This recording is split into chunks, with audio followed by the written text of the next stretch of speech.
जय हिंद दोस्तों, आपका हार्दिक स्वागत है आपके अपने चैनल दैलू एकेडमी में। आपके लिए लेकर आए हैं दोस्तों करंट अफेयर के कुछ मोस्ट इंपोर्टेंट क्वेश्चन।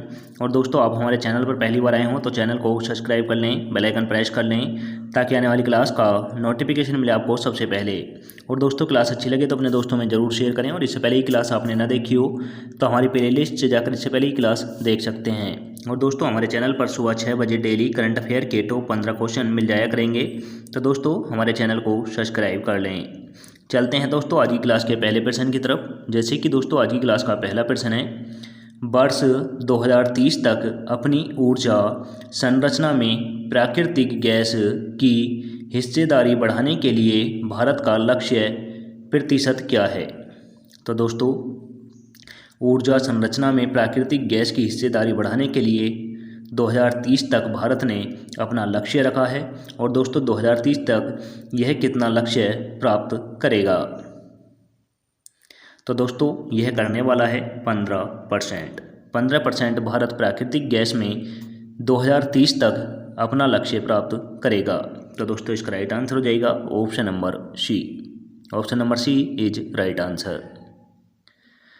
अब चलते हैं अगले प्रश्न की तरफ। जैसे कि दोस्तों, अगला प्रश्न है, national institute of public finance and policy के अनुसार वित्त वर्ष 2023-24 में भारत की आर्थिक वृद्धि का कितना प्रतिशत हिस्सा होने का अनुमान है।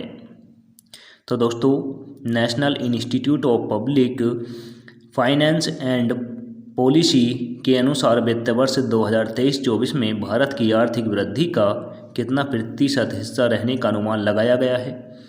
तो दोस्तों, यह लगाया गया है 6% रहने का।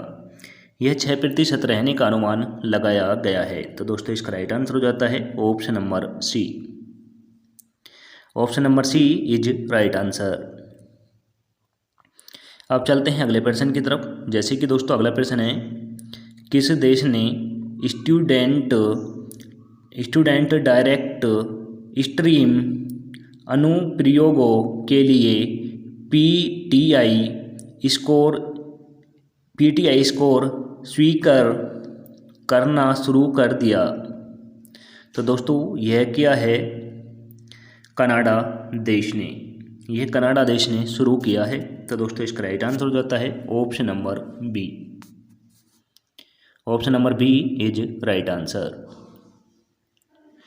अब चलते हैं अगले प्रश्न की तरफ। जैसे कि दोस्तों, अगला प्रश्न है, सरकारी कर्मचारी संघों ने पुरानी पेंशन योजना के प्रादुर्ता की मांग के लिए पेंशन अधिकार महारैली कहाँ आयोजित की है। तो दोस्तों, पेंशन अधिकार महारैली कहाँ पर आयोजित की गई है। तो दोस्तों, यह की गई है दिल्ली में। यह दिल्ली में आयोजित की गई है। तो दोस्तों, इसका राइट आंसर हो जाएगा ऑप्शन नंबर डी। हमारे भारत की राजधानी दिल्ली में पेंशन अधिकार महारैली का आयोजन किया गया है। और दोस्तों, यह सरकारी कर्मचारी संघों द्वारा आयोजित किया गया है। अब चलते हैं अगले प्रश्न की तरफ। जैसे कि दोस्तों, अगला प्रश्न है, किन दो कंपनियों को विलय करके 10 अरब डॉलर की इकाई बनाने के लिए एनसीएलटी से मंजूरी मिल गई। तो दोस्तों, ऐसी कौन सी दो कंपनियां हैं जिससे विलय कर यानी मिलाकर 10 अरब डॉलर की इकाई बनाने के लिए एनसीएलटी से मंजूरी दी गई है। तो दोस्तों, ऐसी दो कंपनियां हैं, जी और सोनी।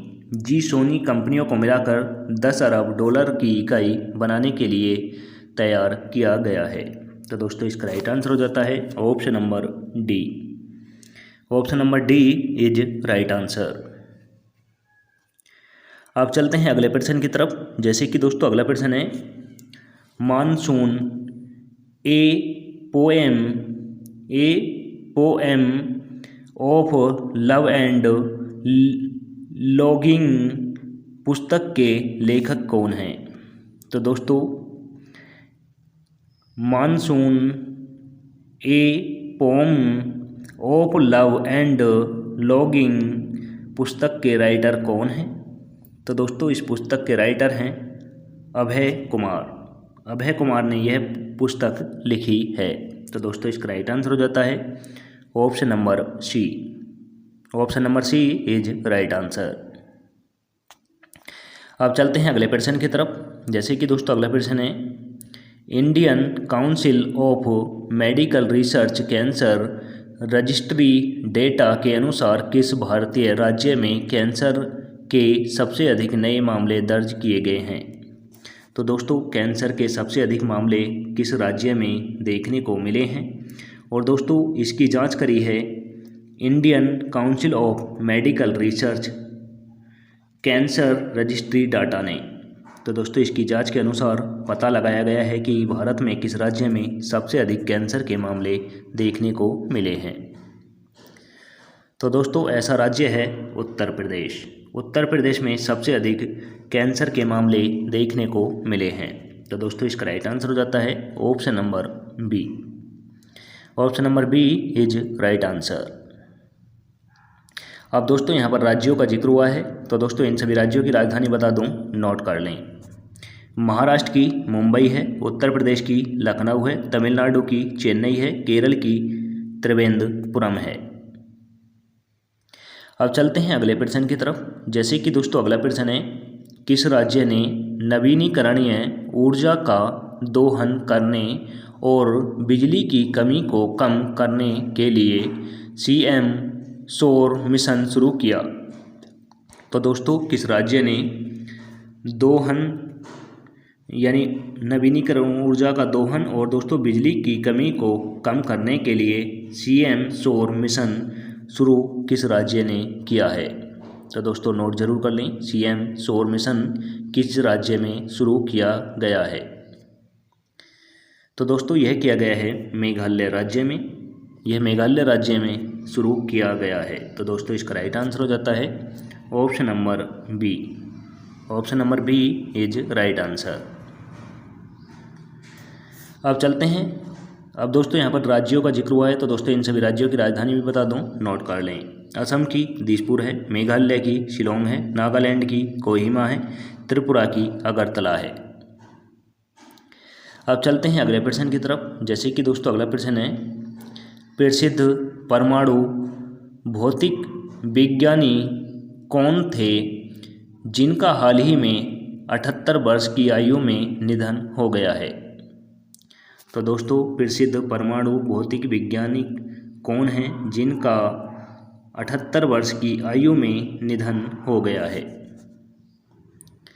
तो दोस्तों यह वैज्ञानिक थे विकास सिन्हा। विकास सिन्हा थे और इनका हाल ही में 78 वर्ष की एज में निधन हो गया है। तो दोस्तों इसका राइट आंसर हो जाता है option number B. Option number B is right answer.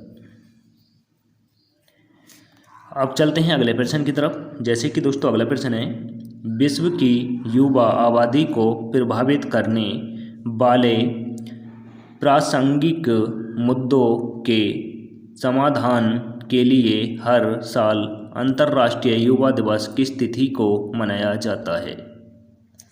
तो दोस्तों अंतर्राष्ट्रीय युवा दिवस किस तारीख को मनाया जाता है? तो दोस्तों यह मनाया जाता है 12 अगस्त को। 12 अगस्त को अंतर्राष्ट्रीय युवा दिवस मनाया जाता है। तो दोस्तों इसका राइट आंसर हो जाता है ऑप्शन नंबर बी, यानी दोस्तों विश्व युवा दिवस 12 अगस्त को मनाया जाता है। अब चलते हैं अगले प्रश्न की तरफ। जैसे कि दोस्तों अगला प्रश्न है, केंद्रीय गृह मंत्री द्वारा पेश किए गए किस विधायी सुधार का उद्देश्य 1872 के पुराने भारतीय साक्ष्य अधिनियम को बदलना है? तो दोस्तों हमारे देश के गृह मंत्री अमित शाह जी द्वारा उद्देश्य सुधार 1872 के लिए एक अधिनियम पारित किया गया है। वह दोस्तों कौन सा है? तो दोस्तों वह है भारतीय साक्ष्य विधेयक 2023। भारतीय साक्ष्य विधेयक 2023 पारित हमारे देश के गृह मंत्री अमित शाह जी के द्वारा पारित किया गया है। तो दोस्तों इसका राइट आंसर हो जाता है ऑप्शन नंबर सी। और दोस्तों इस अधिनियम को विधेय सुधार का उद्देश्य 1872 के अधिनियम को चेंज करने के लिए लाया गया है। तो दोस्तों इसका राइट आंसर हो जाता है ऑप्शन नंबर सी। अब चलते हैं अगले प्रश्न की तरफ। जैसे कि दोस्तों अगला प्रश्न है, एशिया कप 2023 कहाँ आयोजित किया जाएगा। तो दोस्तों एशिया कप 2023 कहाँ यानी किस देश में आयोजित किया जाएगा। तो दोस्तों एशिया कप 2023 पाकिस्तान और श्रीलंका में आयोजित किया जाएगा। पाकिस्तान और श्रीलंका में मिलकर एशिया कप 2023 का आयोजन होगा। तो दोस्तों इसका राइट आंसर हो जाता है option number B. Option number B is right answer. अब चलते हैं अगले प्रश्न की तरफ। जैसे कि दोस्तों अगला प्रश्न है, रियल इंसिडेंट क्षेत्र में उनके असाधारण योगदान के लिए उद्घाटन RICS साउथ एशिया अवार्ड में लाइफ टाइम अचीवमेंट अवार्ड से किसे सम्मानित किया गया है। तो दोस्तों रियल इंसिडेंट क्षेत्र में उनके असाधारण योगदान को देखते हुए RICS साउथ एशिया अवार्ड दिया गया है और यह लाइफ टाइम अचीव अवार्ड से सम्मानित किया गया है। तो दोस्तों ऐसे कौन से व्यक्ति हैं जिसे यह सम्मान मिला है। तो दोस्तों ऐसे व्यक्ति हैं सुभाष रूणवाल हैं। तो दोस्तों इसका राइट आंसर हो जाता है option number D. Option number D is right answer. अब चलते हैं दोस्तों अगले प्रश्न की तरफ। जैसे कि दोस्तों अगला प्रश्न है, भारत में चुनाव आयुक्तों की नियुक्ति प्रक्रिया में बदलाव के लिए प्रस्तावित विधेयक चयन समिति से किस महत्वपूर्ण व्यक्ति को बाहर करने का सुझाव देता है। तो दोस्तों बताना है, भारत में चुनाव आयुक्त की नियुक्ति प्रक्रिया में बदलाव के लिए प्रस्तावित विधेयक चयन समिति से किस महत्वपूर्ण व्यक्ति को बाहर करने का सुझाव देता है। तो दोस्तों यह महत्वपूर्ण व्यक्ति हैं भारत के मुख्य न्यायाधीश।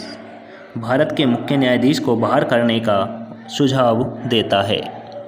तो दोस्तों इसका राइट आंसर हो जाता है option number D. Option number D is right answer. अब चलते हैं अगले प्रश्न की तरफ। जैसे कि दोस्तों अगला प्रश्न है, विश्व हाथी दिवस कब मनाया जाता है। तो दोस्तों विश्व हाथी दिवस किस तिथि को मनाया जाता है। तो दोस्तों विश्व युवा दिवस और विश्व हाथी दिवस दोस्तों यह दोनों 12 अगस्त को मनाए जाते हैं। तो दोस्तों इसका राइट आंसर हो जाता है ऑप्शन नंबर ए। विश्व हाथी दिवस 12 अगस्त को मनाया जाता है और दोस्तों विश्व युवा दिवस भी 12 अगस्त को ही मनाया जाता है। तो दोस्तों दोनों को नोट कर लें, इम्पोर्टेंट हैं।